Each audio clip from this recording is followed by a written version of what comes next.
చిన్నప్పటి నుంచి మన మైండ్లో ఒకటి ఫీడ్ చేసిండ్రు, బాగా చదువుకో బిడ్డ మంచి జాబ్ వస్తుంది. అసలు జాబ్ చేసే వ్యక్తి జీవితాంతం కష్టపడి ఎంత సంపాదించగలుగుతాడు అనేది ఎప్పుడైనా క్యాల్కులేషన్ చేసిండ్రా? సరే, ₹1,00,000 కంటే ఎక్కువ శాలరీ ఉన్న వాళ్ళ గురించి ఈ వీడియోలో నేను మాట్లాడట్లేదు, అర్థమైందా? ₹1,00,000 కంటే తక్కువ శాలరీ ఉన్న వాళ్ళ గురించి మాట్లాడదాం. ఫర్ ఎగ్జాంపుల్ ఒక 50,000 శాలరీ ఉన్న వాళ్ళ గురించి మాట్లాడదాం. ఈ రోజుల్లో ఒక లగ్జరీగా కాకుండా, ఒక మిడిల్ క్లాస్ గా కాకుండా, ఒక మినిమం గా బతకాలంటే మినిమం ఒక ₹30,000 నెలకు ఖర్చు ఉంది. ఒక ₹50,000 సంపాదించే వ్యక్తి ₹30,000 ఖర్చుకు పోను ఒక ₹20,000 సేవ్ చేయగలుగుతాడు. ₹20,000 నెలకు సేవ్ చేస్తే అంటే సంవత్సరానికి ₹2,40,000. అంటే అతనికి 20 సంవత్సరాలకే జాబ్ వచ్చింది అనుకోండి, అంటే 40 సంవత్సరాలు వర్క్ చేస్తాడు. 40 సంవత్సరాలు ఇంటూ 2.5 లక్షలు ఎంత?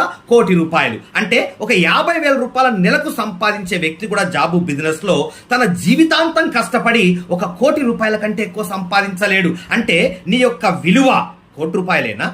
ఆ ₹1,00,000 సంపాదించడానికే వచ్చినవా?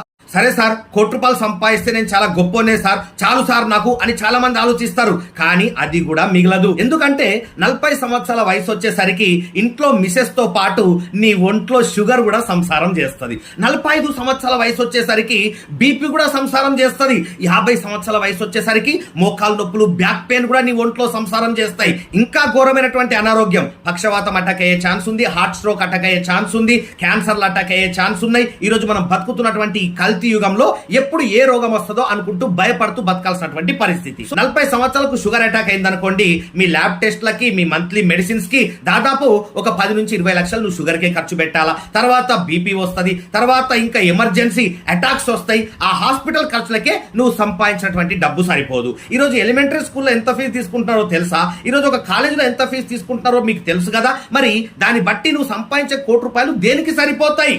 ఆలోచించిండ్రా ఎప్పుడన్నా?